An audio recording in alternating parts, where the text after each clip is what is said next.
വയസ്സാകുമ്പോൾ ആളുകൾ സ്വപ്നങ്ങളുടെ പിന്നാലെ പോകാതെയാകും എന്ന് പറയുന്നത് ശരിയല്ല. സ്വപ്നങ്ങളുടെ പിന്നാലെ പോകാതെയാകുമ്പോൾ ആളുകൾക്ക് വയസ്സാകുന്നു എന്ന് പറയുന്നതാകും സത്യം. ഈ വാക്കുകളുടെ പിന്നിൽ ഒളിഞ്ഞിരിക്കുന്നത് മഹത്തരമായിട്ടുള്ള ഒരു വലിയ ആശയമാണ്. അതായത് നമ്മൾ ഉറപ്പായിട്ടും നമ്മുടെ ഉള്ളിൽ ഒരു ലക്ഷ്യത്തെ കൊണ്ട് നടക്കണം, ആ ലക്ഷ്യത്തിന് വേണ്ടി പ്രയത്നിച്ചുകൊണ്ടേയിരിക്കണം. എന്നാൽ എനിക്ക് പറയാനുള്ളത് മറ്റൊരാശയമാണ്.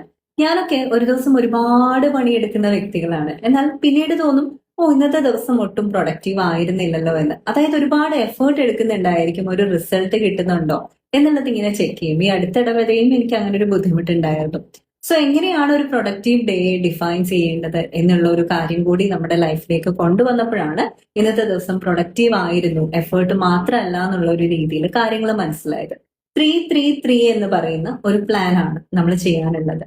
ആദ്യത്തെ 3 മണിക്കൂർ കൊണ്ട് ഏറ്റവും ഇമ്പോർട്ടന്റ് ആയിട്ടുള്ള ടാസ്കുകൾ നമ്മൾ ഫിനിഷ് ചെയ്യുക. 3 ഷോർട്ടർ ആയിട്ടുള്ള ടാസ്കുകൾ കൂടി നമ്മൾ അന്നത്തെ ദിവസം തന്നെ കംപ്ലീറ്റ് ചെയ്തിരിക്കുക. പിന്നെയോ 3 മെയിൻ്റനൻസ് ആക്ടിവിറ്റീസ് ചെയ്യണം. നമ്മുടെ ഹെൽത്തോ വെൽനെസ്സോ അല്ലെങ്കിൽ മെന്റൽ ഹെൽത്തോ ഒക്കെ റിലേറ്റഡ് ആയിട്ട് നമുക്ക് ചെയ്യാൻ പറ്റുന്ന എന്തെങ്കിലും കാര്യങ്ങൾ, അല്ലെങ്കിൽ പഠിച്ച കാര്യങ്ങൾ തന്നെ വീണ്ടും പഠിക്കുന്നതായിരിക്കാം. അങ്ങനെ 3 മെയിൻ്റനൻസ് ആക്ടിവിറ്റീസും കൂടി ചെയ്യാം. അപ്പൊ നമുക്ക് തോന്നും എഫേർട്സ് മാത്രമല്ല, ഒരു പ്രൊഡക്റ്റീവ് ഡേ കൂടി നമുക്ക് കിട്ടിയെന്ന്. പ്രൊഡക്റ്റീവ് ഡേയ്സിനെ നമ്മൾ ഡിഫൈൻ ചെയ്യുന്നതിനനുസരിച്ചിട്ടാണ് നമ്മൾ എടുക്കുന്ന എഫേർട്ടിൽ ഒരു റിവാർഡിംഗ് ആയിട്ടുള്ള ഒരു ഫീല് നമുക്ക് കിട്ടുന്നത്.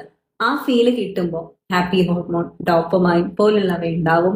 അതുപോലെ തന്നെ ഗോൾ അച്ചീവ് ചെയ്ത് പോകുന്ന ഒരു ലൈഫാണ് നമ്മുടേത് എന്നുണ്ടെങ്കിൽ നമുക്ക് വയസ്സാവത്തില്ല. കാരണം നമ്മൾ സ്വപ്നങ്ങളുടെ പിന്നാലെ പാഞ്ഞുകൊണ്ടിരിക്കുകയാണല്ലോ. അപ്പോ നിങ്ങളുടെ എല്ലാ ദിവസങ്ങളും പ്രൊഡക്റ്റീവ് ആക്കി മാറ്റാനായിട്ട് 3-3-3 എന്ന് പറയുന്ന ഈ ഒരു പ്ലാൻ ഒന്ന് അഡാപ്റ്റ് ചെയ്തോളൂ കേട്ടോ. You deserve a positive life. Let's transfer to inspire.